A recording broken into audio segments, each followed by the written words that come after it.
If subsidiary books feel like a pile of separate registers you'll never keep straight, you're not alone. Every beginner feels that. Here is why this matters. Every rupee your business earns or spends has to be recorded somewhere. Subsidiary books are simply where that recording happens, organized, clean, and fast to use. Once you see the logic, you will never confuse them again. So what even is a subsidiary book? Think of it this way. Imagine a small stationery shop. Every single day, cash sales, credit sales, purchases, returns, all of it is happening fast. If you tried to write everything into one giant ledger, it would be chaos. So accountants split the work. Cash transactions go to the cash book. Credit sales go to the sales day book. Credit purchases go to the purchases day book. Each book handles one type of transaction. That is the whole idea, one job, one book. So here are the main subsidiary books every beginner needs to know.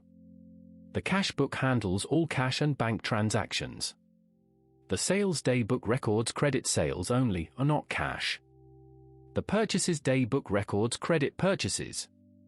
Then you have the sales returns book, the purchases returns book, and the bills receivable and payable books. Each one is a dedicated lane.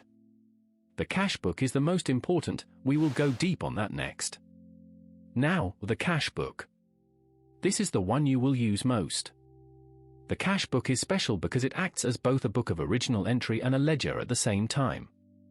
Two jobs in one. Picture a small tea shop. The owner receives 5,000 Indian rupees in cash sales today, pays 800 Indian rupees rent, and deposits 3,000 Indian rupees into the bank. Every one of those three movements goes into the cash book. The left side, the debit side, records money coming in. The right side, the credit side, records money going out. Simple as that. Here is how a double-column cash book entry actually looks for that tea shop. Date, particulars, then the cash column and bank column on each side. Cash sales of 5,000 Indian rupees hits the debit cash column. The 800 Indian rupees rent payment hits the credit cash column.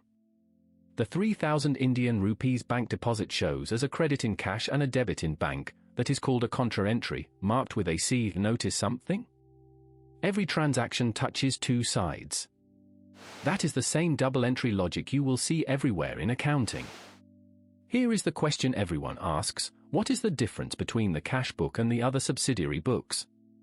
Easy. The cash book records actual cash and bank movements, real money moving. The sales day book and purchases day book record credit transactions, where no cash changes hands yet. So when the tea shop sells goods worth 10,000 Indian rupees on credit to a restaurant, that goes into the sales day book, not the cash book. The cash arrives later. When it does, then it hits the cash book. Two separate events, two separate books. So the rule in practice looks like this. Ask one question for every transaction, did cash or bank actually move today? Yes, cash book. No, go to the correct day book. Credit sale to a customer, sales day book.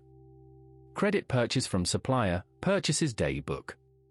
Customer returns goods, sales returns book. You pay cash for office supplies, cash book, credit side. It sounds like a lot of decisions, but once you ask that one question every time, you will never put a transaction in the wrong place. Let us lock this in. Subsidiary books split your transactions by type, one job, one book. The cash book handles all real cash and bank movements, and it doubles as a ledger.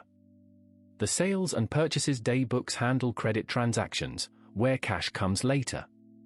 And the one question that decides everything, did cash actually move today? Answer that, and you will always know where to record. That is the whole system. Take any 5 transactions from your study notes tonight and sort them, cash book or day book. Do that once and it will stick.